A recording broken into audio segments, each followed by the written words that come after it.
Embaixadores de Sião, nos dias 13 e 14 de junho, na Igreja Congregacional do Calvário, em Campina Grande, pela ocasião do jubilamento do pastor João Bosco e 50 anos de Embaixadores de Sião na estrada.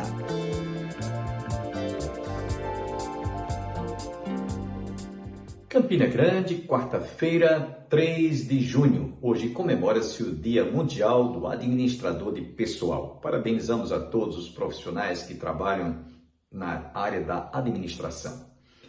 Logo mais ouviremos a conclusão da palavra que nós ministramos e você também ouvirá o conjunto Embaixadores de Sião, que inclusive estará brilhantando o louvor, especialmente convidado, porque também eles estão celebrando o Jubileu de Ouro e estarão presentes pela ocasião do nosso jubilamento nos dias 13 e 14 de junho. Não perca, anote em sua agenda, compareça com a sua distinta família. Para aqueles que não sabem, eu tenho informado aqui que a Igreja Evangélica Congregacional do Calvário está situada às margens do Açude Velho, ao lado do Monumento do Centenário.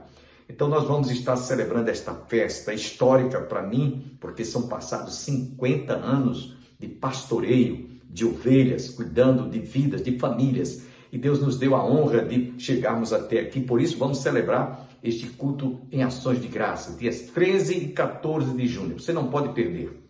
No sábado, o culto terá início às 19 horas. Pregará na ocasião o pastor Calvino da Igreja Presbiteriana do bairro de São José de Campina Grande.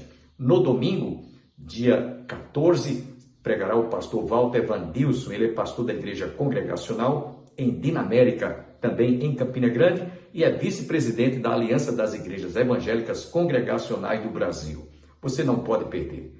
Você terá a alegria de ouvir o conjunto Embaixadores de Sião e também alegrar o nosso coração pelo nosso jubilamento. Portanto, compareça. Fiquemos agora com esta belíssima música interpretada pelo conjunto Embaixadores de Sião. O Senhor é meu refúgio e fortaleza, socorro bem presente na tribulação. Nele eu confio, essa é minha lei, segura em sua mão, nada temerei. Deitado em minha cama, à noite o Pai me chama, destemido, levanto, vou orar.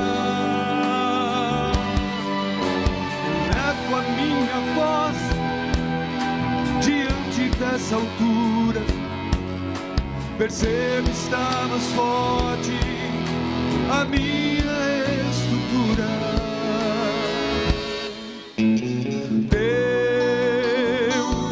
Somente Deus na minha vida pode milagres operar. Eu sou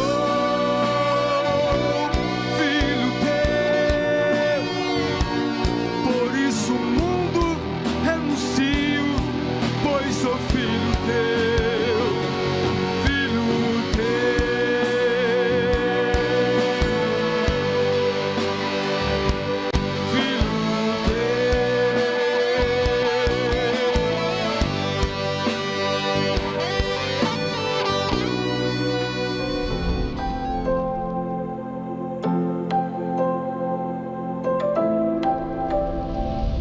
Quer que você esteja.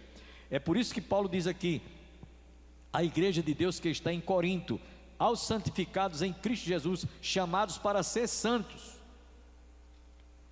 com todos que em todo lugar, por exemplo, através da história da igreja, nos séculos passados, hoje aqui reunido como estamos aqui agora na casa do Senhor, com todos que em todo lugar, seja onde for, invocam o nome do Senhor Jesus Cristo, Senhor deles e nosso.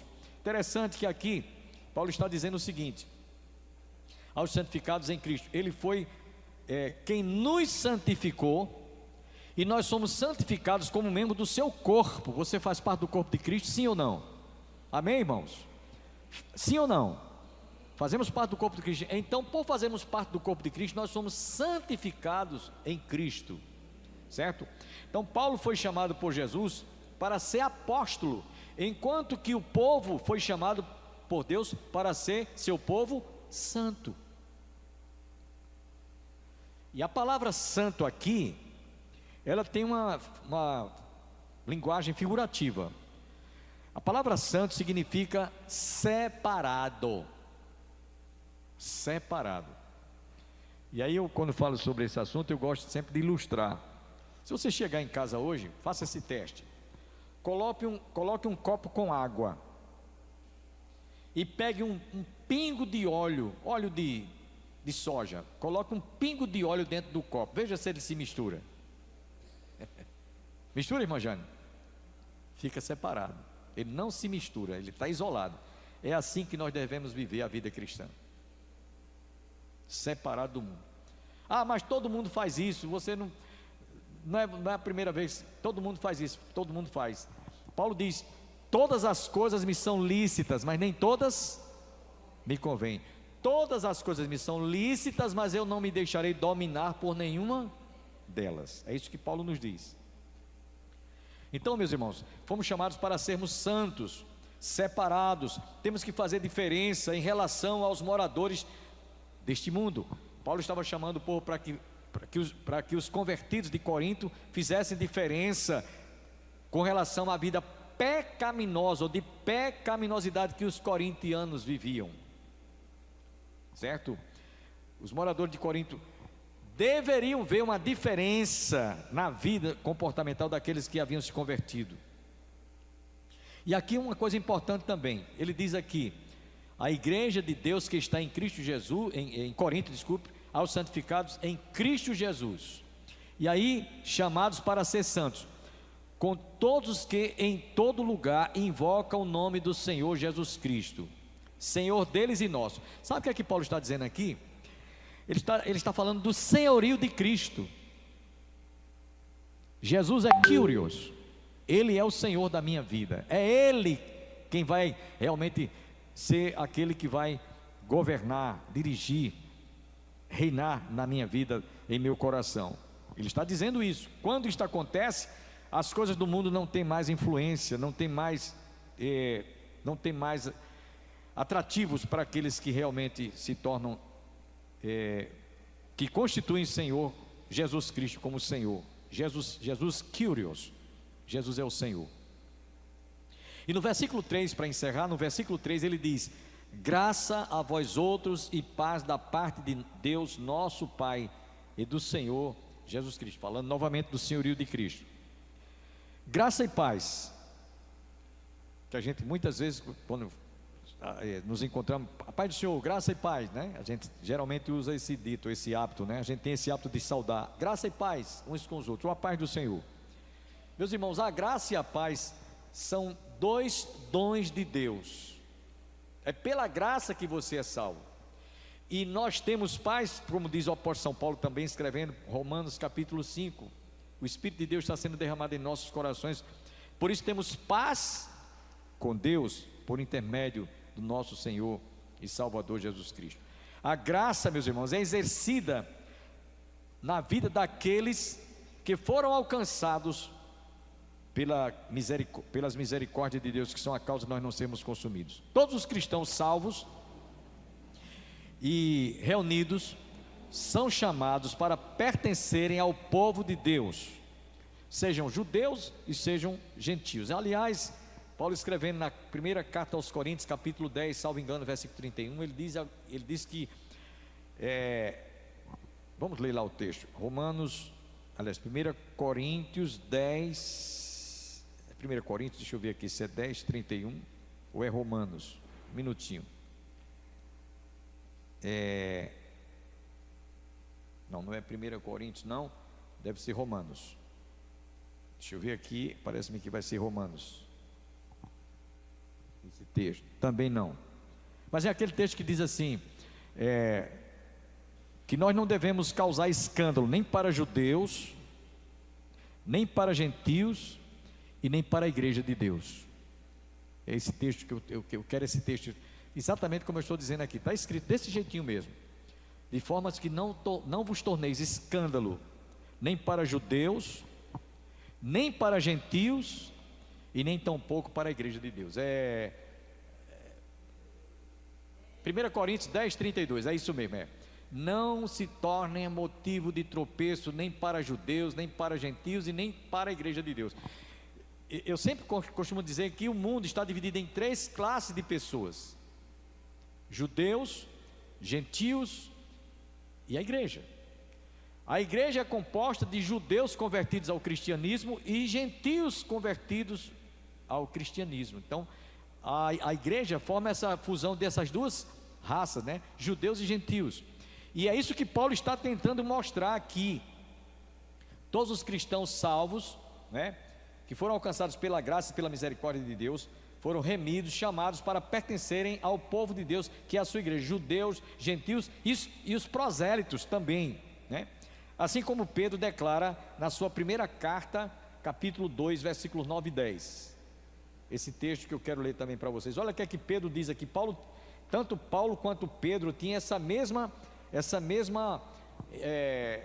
ideia, né? No 1 Pedro capítulo 2, versículo 9 e 10. Vós, porém, sois raça eleita, sacerdócio real, nação santa, povo escolhido de Deus, né? Povo escolhido de Deus, a fim de proclamardes as virtudes daquele que vos chamou das trevas para a sua maravilhosa luz. Vós sim, que antes não ereis povo, mas agora sois povo de Deus, que não tinhais alcançado misericórdia, mas agora alcançastes misericórdia. Então, meus irmãos, vejam bem que nós fomos chamados para ser povo de Deus, e esse povo deve ser um povo santo, viver uma vida de santidade. Eu estou me lembrando aqui, Feliciano Amaral, ele canta um dos hinos, ele já é falecido, né? Já dorme no Senhor, mas ele interpretava uma música que diz assim: melhor do que pregar é viver a vida de Cristo Jesus. Então, eu estava lendo um pensamento de um certo escritor, ele dizendo o seguinte: quando a gente fala sobre santidade, apenas fala, essa fala enfraquece a fé ou a crença daqueles que nos ouvem. Mas quando você vive aquilo que você prega, é diferente. Então por isso que o Feliciano Amaral ele diz: melhor do que pregar é viver a vida de Cristo Jesus. Agora vejam bem, irmãos, fomos chamados e separados e escolhidos, conforme Pedro diz aqui, eu li para vocês, e Paulo também faz essa mesma afirmativa. Aí vocês acham que hoje, diante de tantos escândalos que a gente vê praticado por muitos cristãos, por muitos crentes no mundo, não é só no Brasil, não é no mundo inteiro, as pessoas, diante do que elas veem, diante do que elas assistem, diante do que elas percebem, diante de tantas coisas que elas testemunham, como é que nós estamos pregando o Evangelho? Paulo escrevendo ainda, voltando aqui um pouquinho aos Coríntios, no capítulo 3, deixa eu ver se é capítulo 3 da carta aos Coríntios, 2 Coríntios, a gente vai chegar lá, quando a gente for estudar a gente vai chegar lá, mas eu estou só mostrando porque Paulo, o que é que Paulo diz aqui, na segunda carta, capítulo 3, abra bem os ouvidos para entender isso aqui, que Paulo está falando aqui de uma vida real, não é de uma vida abstrata, é uma vida real. Ele diz aqui no capítulo 3, 2 Coríntios, capítulo 3, versículo 1, ele diz assim: começamos porventura outra vez a recomendar-nos a nós mesmos, ou temos necessidade, como alguns, de cartas de recomendação para vós outros, ou de vós? Verso 2, olha o que Paulo diz aqui: vós sois a nossa carta, escrita em nosso coração, conhecida e lida por todos os homens. Verso 3, estando já manifestos como carta de Cristo, produzida pelo nosso ministério, escrita não com tinta, mas pelo Espírito de Deus vivente, não em tábuas de pedra, mas em tábuas de carne, isto é, nos corações.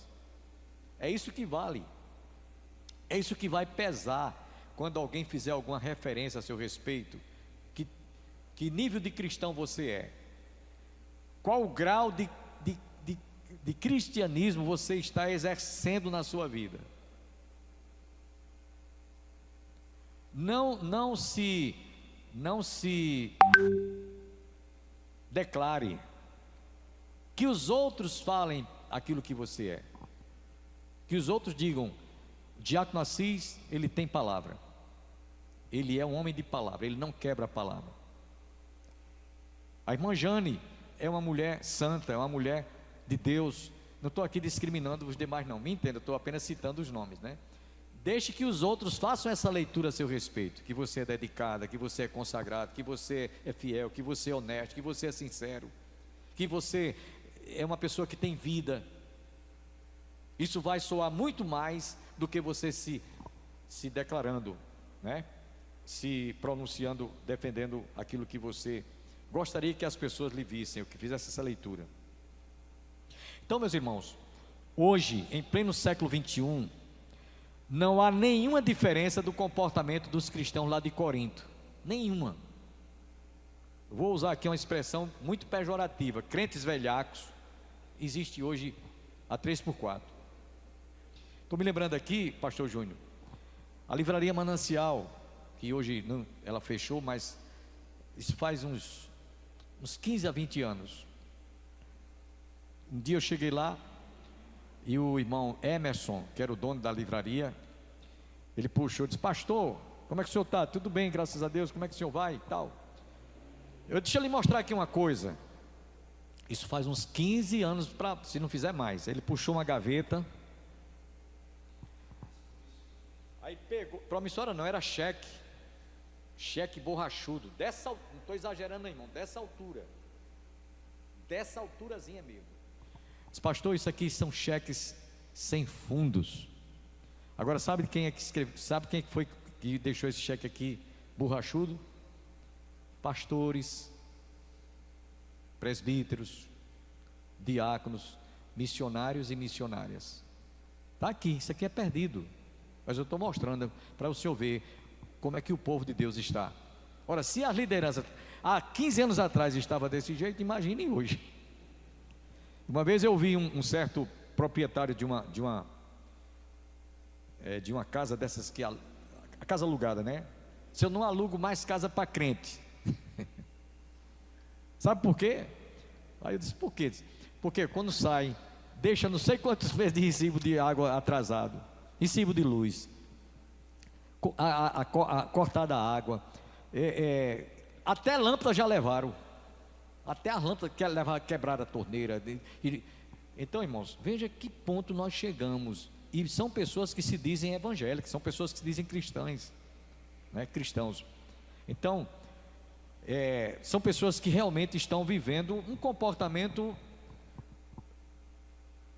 como os coríntios viviam. Então não há diferença hoje. Ou vocês acham que está bem diferente o comportamento de muitos crentes em relação ao comportamento daqueles da igreja de Corinto? Não é só no mundo político não, irmãos. Como eu falei há poucos instantes sobre a bancada evangélica, entre aspas, né? Não faz diferença os políticos dos políticos corruptos. Bom, depois de um estudo desse, ou de uma explanação introdutória dessa carta, eu queria que você saísse hoje à noite daqui dizendo: será que isso me atingiu? Será que eu estou tendo um comportamento similar ou semelhante a esse? Como é que eu estou me comportando onde eu trabalho, Jefferson? Como é que eu estou me conduzindo, né? Como cristão, onde eu trabalho, onde eu estudo? Qual é a leitura que minha esposa faz a meu respeito? Qual é a leitura que os meus filhos fazem a meu respeito? Questione isso. Como é que meus vizinhos me veem? Como é que as pessoas com as quais eu vou à feira toda semana e vou lá, tem pessoas que nem sabem que você é cristão, Eu ouvi uma história, faz anos isso, né? Numa empresa, numa firma, funcionário crente, um cristão, trabalhava lá uns 10 anos, um tempão, fazia muito tempo. Depois de muitos anos, foi que um dos colegas trabalhando com ele descobriu que ele era crente. Obviamente ele não dava testemunho de um cristão. E você é crente, esses anos todinho trabalhando aqui com a gente. Ele veio descobrir depois de uns 10 anos que aquele cidadão era evangélico. Bom, irmãos, saia daqui hoje refletindo: como é que eu estou vivendo? Como é que eu estou me comportando? Como é que eu estou me relacionando com as pessoas, em casa, a família? Só para concluir, eu quero citar ainda Pedro, 1 Pedro capítulo 3, para os casais, marido e mulher. Olha o que é que Pedro diz aqui na sua primeira carta, capítulo 3, verso de 1 em diante: mulheres, sede em tudo submissas aos vossos próprios maridos, para que, se alguns não obedecem à palavra, sejam ganhos sem palavra alguma, somente ao observarem o vosso honesto comportamento.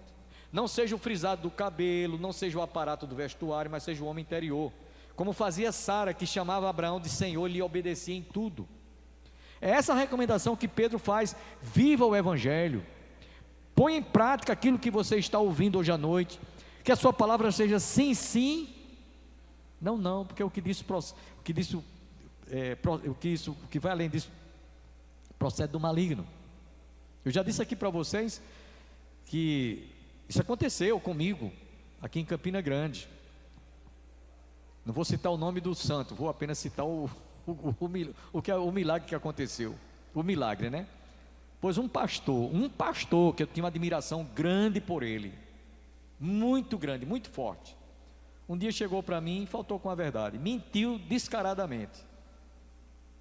Eu digo: meu Deus, onde é que a gente está? Um colega, um pastor, chegou para mim, mas mentiu mesmo, que fez vergonha. Eu digo: mas rapaz, eu não estou acreditando. Mas foi.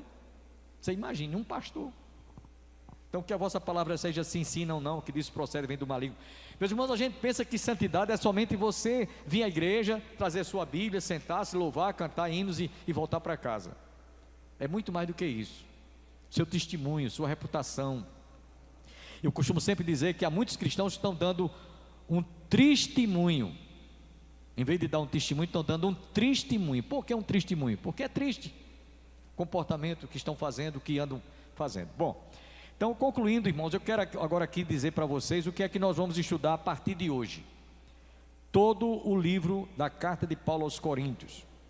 Hoje vimos apenas o prólogo, de 1 a 3, mas é até o versículo 9.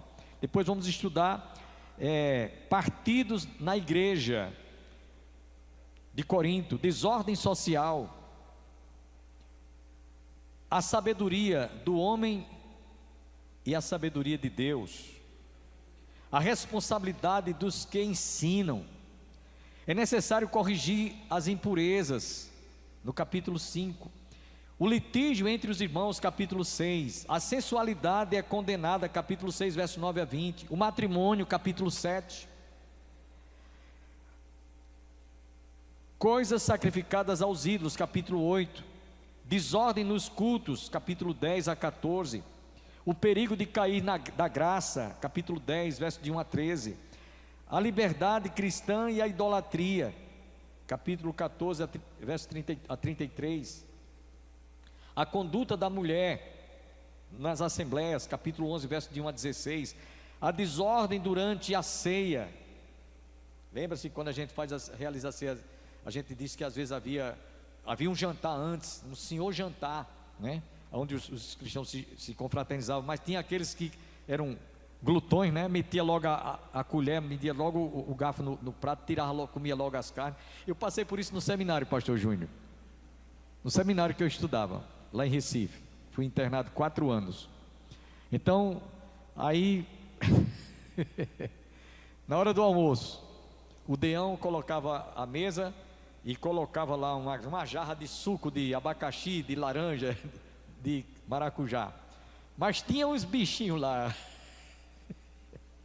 que enchia logo o copo, tomava todinho, depois deixava lá e botava outro, e terminava ficando gente sem tomar suco. Aí sabe o que ele fez? Agora vocês vão ficar na fila, cada um leva um copinho daqui.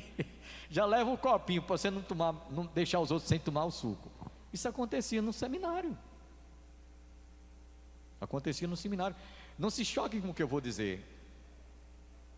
No iniciozinho do nosso curso, 2 calouros trocaram tapas lá que rolaram no chão, esmurrando um ao outro.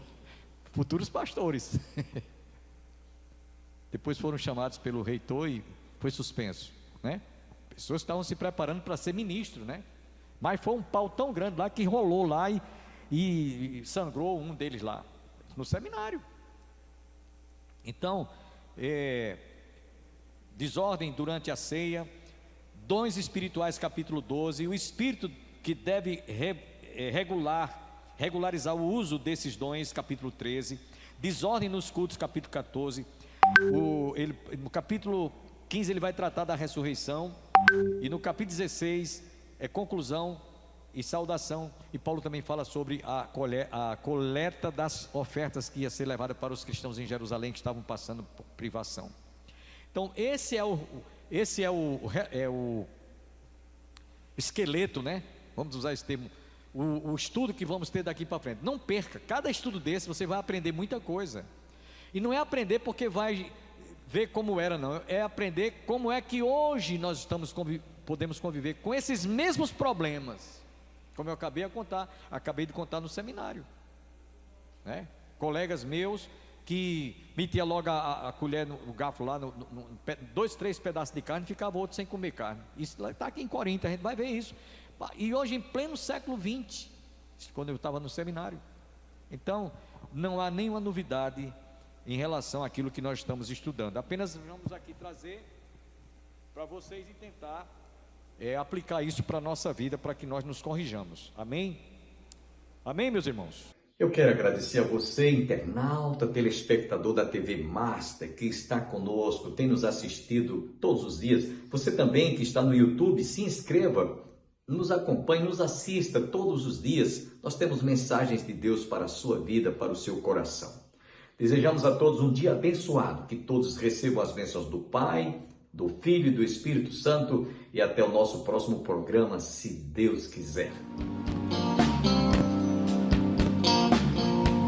Desatem os lábios e falem de Cristo. Proclame a esperança que Cristo vos deu. O amor tão profundo que veio salvar-vos. Foi Deus quem vos deu e jamais terá fim. Olhem com amor a todo perdido.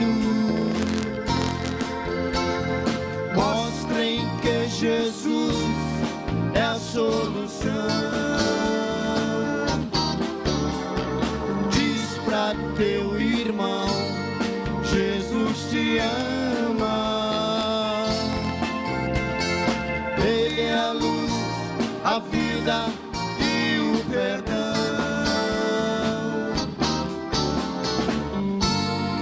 O Evangelho está se expandindo, e eis que vem cedo o Filho de Deus. Ninguém vai dizer que nunca falaram que Cristo é o caminho e a solução. Olhem com amor a todo perdido. Mostrem que Jesus é a solução. Diz pra teu irmão, Jesus te ama.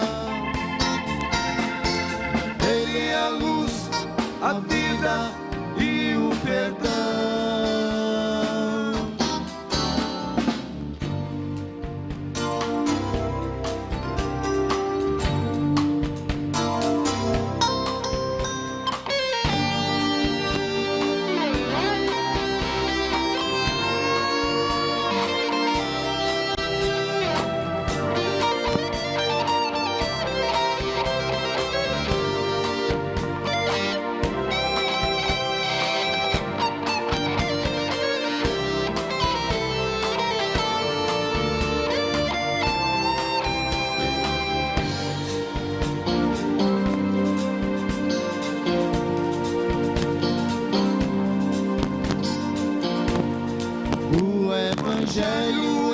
se expandindo, e eis que vem cedo o Filho de Deus. Ninguém vai dizer que nunca falaram,